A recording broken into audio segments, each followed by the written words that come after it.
Ronnie Alonte napikon. Pinasahan si Loisa Andalo sa bench. Ryan Bang namilipit sa sakit sa ginawa ni Gerald Anderson.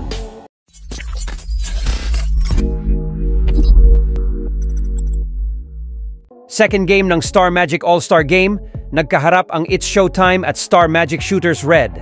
Sa first quarter, maganda nga kagad ang simula ng Team Red kung saan pasok nga kagad ang unang attempt ni Gerald Anderson sa 3-point line.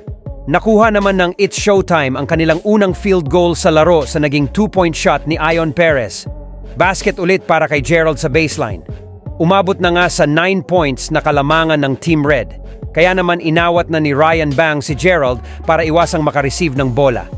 Sa mga offensive ni Lance Carr para sa Team Red, umabot na sa double digit ng kanilang kalamangan. Unti-unti na naman nakakabawi ang It's Showtime late in the quarter. 3-minute mark ng first quarter nangisay at namilipit sa sakit si Ryan Bang matapos tamaan ni Gerald Anderson sa kanyang pag-drive sa basket. Grabe ang flop na ito ni Ryan, natawa na nga si Vice Ganda sa sideline.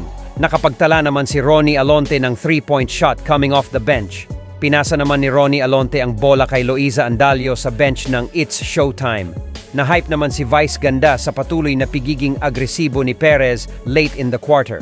Natapos ang first half tasko ng 43-33 10-point lead para sa Team Red.